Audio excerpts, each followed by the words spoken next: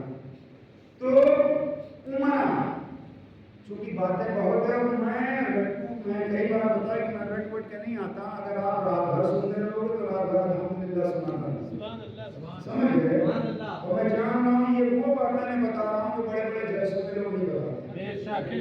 40,000 لوگ گنیں گے استنجا خانہ میں جا کر کے, کہیں کم تو نہیں ہے.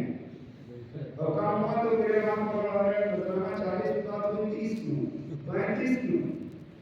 تو وہ اپنا معاملہ نہیں پورا ضلع الحمدللہ جاتا اور میں بھی دور تک اللہ کی طرف سے بہار راجستھان جھارکھنڈ وغیرہ وغیرہ. تو میرے بتانے کا مطلب یہ ہے کہ میں کوشش کرتا ہوں وہ باتیں بتاؤں جو آپ نہ پڑھے ہوں یا کم سنے ہوں. اگر سنے ہوں تو یاد تازہ ہو جائے. تو عمرہ جو ہے یہ سنت, حج کیا ہے فرض. مالدار پر پوری زندگی میں ایک مرتبہ فرض ہے, بار بار کیا اس کی قسمت ہے کہ نفل میں شمار کیا جائے. اور عمرہ یہ سنت ہے. اب لوگ کام چلا رہے ہیں عمرے سے. آج سے 25-30 سال پہلے گاؤں دیہات میں لوگ عمرہ کا نام ہی نہیں جانتے تھے الا ماشاءاللہ. کچھ لوگ جو پڑھے لکھے رہے, ہر آدمی حج جانتا تھا. وہی اسی کی وجہ یہ ہے کہ گاؤں ہو یا شہر ایک مرتبہ عمرہ کر کے چلے گا حاجی صاحب. حج کرنے والے کو حاجی کہا جاتا. حاجی کی جمع ہے حجاج, اور حاجی کو الحاج بھی کہا جاتا. حجاج کا مطلب بہت سارے حاجی, حاجی کا مطلب ہے اور الحاج کا مطلب ہے. تو حاجی کو تو جانتے ہیں کہ حاجی کہا جاتا. عمرہ کرنے والے کو حاجی بھی کہتے. پھر کیا کہتے, اسے معتمر کہا جاتا ہے. جو عمرہ ادا کرتا اسے معتمر کہا جاتا ہے. ہر آدمی کو عمرہ کرنے والے کو حاجی نہیں. اب کام اس لیے لوگ چلاتے ہیں کہ یہ عمرہ جو ہے غریب مسلمان ہے, تڑپ ہے, بے چینی بے قراری ہے, حج اس پہ فرض نہیں, زیادہ مال نہیں, عمرہ میں گیا مقامات دیکھ کر آ گیا, واپس چلا ہے. 50 لاکھ 1 کروڑ 2.5 کروڑ گاؤں میں کسی کا کھیت اگر بکنے لگے تو میں دوسرے سے مت بتانا میں ہی خرید لوں گا, تیسرے سے مت بتانا. کروڑوں کے مالک. اب کام کس سے چلا رہے, عمرے سے. حالانکہ حدیث شریف ہے جس پر حج فرض ہو جائے اگر وہ تاخیر کر رہا ہے, جانے میں ٹال مٹول کر رہا ہے, تو ایمان پر مرنے کی گارنٹی نہیں ہے. وہ یہودی ہو کر مرے, نصرانی ہو کر مرے. لوگ کہتے ہیں ہم عمرہ کرنے اس لیے جا رہے ہیں دیکھائیں تاکہ حج میں آسانی رہے. اور 17-18 سال سے میں لوگوں کو جانتا ہوں, دیکھے ہوئے 12 سال گزر گئے ابھی تک حج پہ نہیں گئے, دیکھے ہوئے 10 سال گزر گئے ابھی تک حج پہ نہیں گئے. جب حج فرض ہو گیا ہے تو تاخیر نہیں کرنا چاہیے, دیر نہیں کرنا چاہیے, فوراً. لوگ کیا کہتے ہیں امام صاحب لڑکی سے شادی کر لو تب جاؤ حج کے لیے, لڑکوں کے لیے کچھ کاروبار میں لگا دو تب جاؤ حج کے لیے. کیا زندہ رہو گے تب تک؟ کوئی گارنٹی نہیں. حج فرض ہو گیا, جاؤ حج کرو. اور حدیث شریف میں ہے کہ حج کرو اللہ غنی کر دے گا, اللہ بنا دے گا. اور اس پر بھی میں نے پریکٹیکل کیا. کیسے 2010 میں پہلی بار میں حج کے لیے گیا اور 1,06,000 روپے جمع. 2010 کی بات بتا رہا ہوں. حج کر کے جب میں آیا 2 مہینہ گزر گئے تو میں نے کہا یار حدیث شریف میں تو پڑھا ہے کہ اللہ غنی کر دے گا, اپنے کو تو کچھ ملا ہی نہیں. اب اسی کے بعد بمبئی سے پہلی بار فون آیا میرے پاس, 10 روزہ پروگرام تھا. میں گیا اور وہیں پر 12 روزہ پروگرام بھی شیواجی نگر منڈی میں بہت بڑا اسٹیج جہاں بڑے بڑے ہندوستان کے نام سے مختلف خطاب کرتے. حضرت نذرانہ ہم نے کہا بھیا جو دینا ہوگا دے دینا, یہ میرا بزنس نہیں, جو دینا ہوگا دے دینا. دونوں پروگرام میں مجھ کو 1,00,000 1,20,000